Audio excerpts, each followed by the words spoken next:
Occasion ఏదైనా location ఎక్కడైనా తెలుగువారి వేడుక అంటే ఆలివ్ మిఠాయి ఉండాల్సిందే. మిఠాయి అంటే ఆలివ్.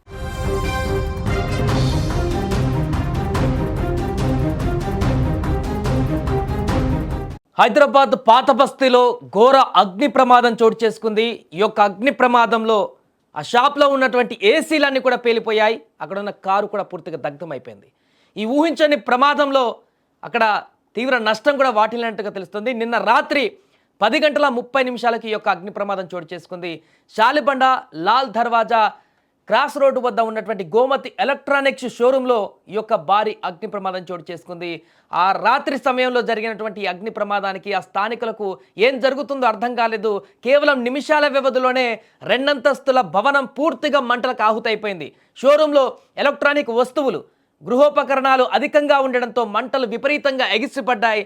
పూర్తిగా ఆ మంటల దాటికి పక్కన ఉన్నటువంటి ఇళ్లలో కూడా భయాందోళన మొదలైంది. ఆ సమయంలో రిఫ్రిజిరేటర్లు, ఏసీలు ఒక్కొక్కటిగా పేలిపోవడంతో అక్కడ చుట్టుపక్కల ఉన్న ప్రాంతమంతా కూడా ఒక బాంబులు పడినటువంటి శబ్దం రావడంతో ఒక భయానకమైనటువంటి వాతావరణం ఏర్పడింది. ఏం జరుగుతుందో కూడా అక్కడ ఉన్న వాళ్ళకి అర్థం కాలేదు. ఏంటి ఇంత దారుణమైనటువంటి ప్రమాదం, అసలు అది అగ్ని ప్రమాదమా లేకుంటే ఇంకేమైనా ప్రమాదమా అనేటువంటి ఒక ప్రశ్న నిన్న ఆ సమయంలో స్థానికులకు ఏర్పడింది. అంత దారుణంగా అక్కడ ప్రమాదం జరిగింది. దాంట్లో రిఫ్రిజిరేటర్లు ఏదో విధంగా ఏసీలు ఉండడంతో దాని తీవ్రత మరింత ఎక్కువగా మారింది. ఈ ప్రమాదంలో భవనం ముందు పార్కు చేసి ఉన్నటువంటి ఒక సిఎన్జి కారు కూడా మంటల్లో చిక్కుకొని భారీ శబ్దంతో పేలిపోవడంతో అగ్నికీలలు మరింత ఎగిసిపడ్డాయి.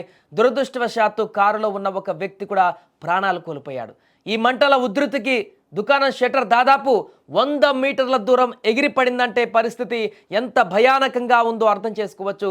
సమాచారం అందుకున్న వెంటనే అగ్నిమాపక శాఖ రంగంలోకి దిగింది. అగ్నిమాపక సిబ్బందిని అక్కడికి పంపించింది. 8 నుంచి 10 ఫైర్ ఇంజన్లు ఘటనా స్థలానికి వెళ్ళాయి. చూడండి ఎన్ని ఫైర్ ఇంజన్లు వెళ్ళాయి. అక్కడ అంత ప్రమాద తీవ్రత ఏ స్థాయిలో ఉందో అర్థం చేసుకోవచ్చు. సిబ్బంది ప్రాణాలకు తెగించి శ్రమించారు.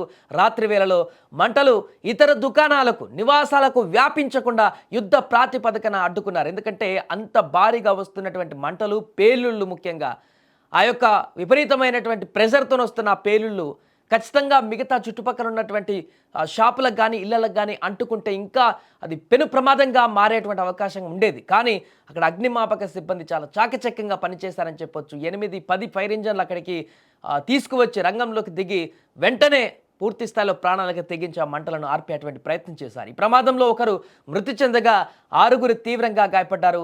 ఈ ఘటనకు కారణం ఏంటనేది ఇంకా స్పష్టంగా తెలియరాలేదు. కానీ కొంతమంది షార్ట్ సర్క్యూట్ అయ్యుండవచ్చని అనుమానాలు వ్యక్తం చేస్తున్నారు. మరికొంతమంది వాహనం ఢీకొట్టమనే కారణమని కూడా అనుమానిస్తున్నారు. అక్కడ ఒక వాహనం, ఈ భారీ ఆస్తి నష్టాన్ని అంచనా వేయాల్సి ఉంది. ప్రస్తుతం జరిగినటువంటి ప్రమాదానికి సంబంధించి ఇంకా ఒకరు చనిపోయారు. భారీ ప్రాణ నష్టం కూడా సంభవించకపోవడంతో కొంత ఊపిరి పీల్చుకున్నారు అక్కడ ఉన్నటువంటి ప్రజలందరూ కూడా. ఈ భారీ అగ్ని ప్రమాదంతో ఏం జరిగిందా, ఎంతమందికి ఏమైందా అని చెప్పేసి ఒక ఆందోళన మొదలైంది. ఎందుకంటే గతంలో పాత బస్తీలో చార్మినార్ వద్ద జరిగినటువంటి ఒక భారీ అగ్ని ప్రమాదానికి 17 మంది ప్రాణాలు కోల్పోయినటువంటి దుర్ఘటన మనం చూసాం ఒకే కుటుంబానికి సంబంధించి. మరలా అదే పాత బస్తీలో ఇలాంటి దారుణమైనటువంటి అగ్ని ప్రమాదం చోటు చేసుకోవడంతో అక్కడున్న ప్రజలందరూ కూడా ఉలిక్కి పడ్డారు. ఒక్కసారిగా ఎందుకు ఇలాంటి అగ్ని ప్రమాదాలు తరచుగా జరుగుతున్నాయనేటువంటి ఆందోళన కూడా వ్యక్తమైంది. అండ్ ఇప్పుడు జరిగినటువంటి అగ్ని ప్రమాదం జరిగింది ఎలక్ట్రానిక్ షోరూంలో కాబట్టి దాని తీవ్రత ఏ రకంగా ఉంటుందో మనం ఊహించవచ్చు. అక్కడ విపరీతమైనటువంటి శబ్దాలతో, ఒక రకమైన పేలుల శబ్దాలు, అక్కడ ఉన్నటువంటి రిఫ్రిజిరేటర్లు కానీ, ఏసీలు కానీ, ఎలక్ట్రానిక్ షోరూంలో ఉన్నటువంటి అన్ని గృహోపకరణాలు ఉంటాయి కాబట్టి, ఎలక్ట్రానిక్ వస్తువులు ఉంటాయి కాబట్టి, దాంట్లో చాలా ఎలక్ట్రిక్ వస్తువుల లోపల పేలుడు పదార్థాలకు సంబంధించినటువంటి అవి ఉంటాయి కాబట్టి ఈ యొక్క మంటల తీవ్రతకు అవన్నీ పేలి ఎక్కడ ఎగిరి అవతల దూరంలో ఉన్నటువంటి ఇళ్లపైన పడతాయి అనేటువంటి ఒక ఆందోళన కలిగింది. ఎందుకంటే ఆల్రెడీ షటర్ ఊడిపోయి అది ఆ ప్రెషర్కి 100 మీటర్ల దూరంలో పడిపోయిందంటే అర్థం చేసుకోండి ఎంత దారుణమైనటువంటి అగ్ని ప్రమాదం ఇది. దురదృష్టవశాత్తు ఒకరు మృతి చెందారు. అదృష్టవశాత్తు ఇంకా అంతకు మించిన ప్రాణ నష్టం అయితే జరగలేదు. దాంతో అందరూ కొంత ఊపిరి పీల్చుకున్నారు. కానీ ఒక ప్రాణం అయితే పోయింది.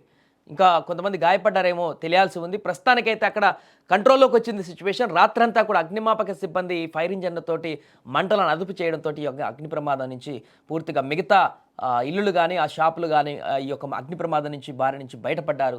దీంతో అంతా ఊపిరి పీల్చుకున్నారు. ఏదేమైనా ఒక రాత్రి సమయంలో జరిగినటువంటి అర్ధరాత్రి సమయం పూర్తిగా కంప్లీట్ అయ్యేసరికి 10:30కు మొదలైంది. 12 గంటల వరకు ఒక ఆందోళనకరమైనటువంటి వాతావరణం ఏర్పడింది. వాళ్ళకి అగ్నిమాపక సిబ్బంది వచ్చి మిడ్నైట్లో క్లోజ్ చేయడంతో, మంటలు ఆర్పేటువంటి ప్రయత్నం చేయడంతో అయితే కొంత అక్కడ మిగతా స్థానికులందరూ కూడా కొంత ఆ భయాందోళన పరిస్థితుల నుంచి అయితే బయటపడ్డారు. కానీ ఆ మంటలు చెలరేగినంతసేపు అయితే ఒక రకమైనటువంటి భయాందోళన, అది మనం ఇక్కడ చెప్పడానికి అంత ఈజీగా ఉండకపోవచ్చు, కానీ అక్కడ అనుభవించిన వాళ్ళకి తెలుసు. ఎందుకంటే విపరీతమైన పేలుళ్ల శబ్దాలు. ఒకవేళ అక్కడ అగ్ని ప్రమాదం జరుగుతుందంటే దాని ముందుకు వెళ్ళి ఆర్పే ప్రయత్నమో లేకుంటే ఎలా జరిగింది ఏంటనేది చూసేటువంటి ప్రయత్నం కూడా చేయలేకపోయారు అక్కడ ఉన్నటువంటి స్థానికులు.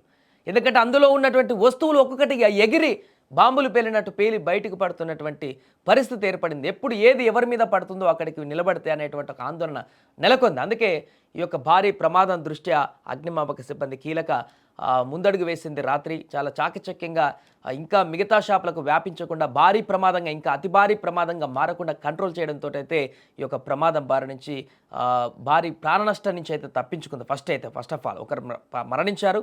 ముందట ఉన్నటువంటి కారు కూడా పేలిపోయింది. అది ఆ సిఎన్జి కార్ మంటల దాటికి అందులో సిఎన్జి ఆల్రెడీ గ్యాస్ ఫుల్గా ఉండుంటుంది. దాంతో అది కూడా పేలిపోయినటువంటి సందర్భం ఉంది.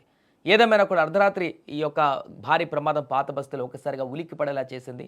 ఆ తర్వాత అగ్నిమాపక సిబ్బంది అంతా కూల్ చేయడంతో ఇప్పుడైతే ప్రజెంట్ సిచ్యువేషన్ అయితే కంట్రోల్లో ఉంది.